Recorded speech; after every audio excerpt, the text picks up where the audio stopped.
ইরানের দীর্ঘদিনের মিত্র চীন মার্কিন নিষেধাজ্ঞা অমান্য করে তেল কিনে ইরানকে অর্থনৈতিকভাবে টিকে থাকতে সাহায্য করেছে বেইজিং। অথচ আজ ইরানের সবচেয়ে দুর্দিনে এখনও সেই অর্থে পাশে দাঁড়ায়নি শি জিনপিং সরকার। ইরানের সর্বোচ্চ ধর্মীয় নেতাকে হত্যা করলেও যুক্তরাষ্ট্রের বিরুদ্ধে ইরানের হয়ে লড়াইয়ের ঘোষণা দেয়নি চীন। ফলে প্রশ্ন উঠেছে, চীন কি আদৌ ইরানের পাশে দাঁড়াবে?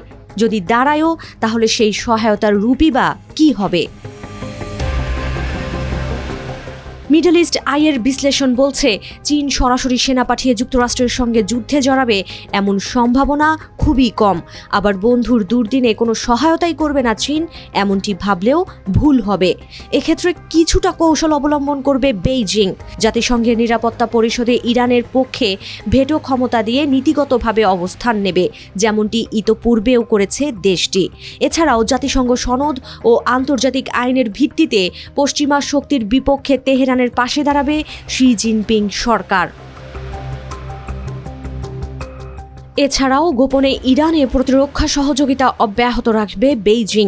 অতীতে মার্কিন নিষেধাজ্ঞা এড়িয়ে তেলের বিনিময়ে অস্ত্র চুক্তির অংশ হিসেবে ইরান চীনে নির্মিত ক্ষেপণাস্ত্র প্রতিরক্ষা ব্যবস্থা পেয়েছে, যা ইরানের আকাশ প্রতিরক্ষা ব্যবস্থা পুনর্গঠনে সহায়তা করেছে, যা আগামীতেও অব্যাহত থাকবে। সেক্ষেত্রে উন্নত J-20 পঞ্চম প্রজন্মের যুদ্ধ বিমান, J-10C যুদ্ধ বিমান এবং HQ-9 আকাশ প্রতিরক্ষা ব্যবস্থাও ইরানকে দেওয়া হতে পারে বলে ধারণা করা হচ্ছে। কেননা চলতি মাসেই ইরানের বিমান বাহিনী দিবসে এক কমান্ডারের হাতে J-20 স্টেলথ যুদ্ধ বিমানের একটি মডেল তুলে দিতে দেখা গেছে চীনের একজন সামরিক অ্যাটাশিকে। চীন গোপনে সহায়তা করলেও কেন সরাসরি হস্তক্ষেপ করছে না?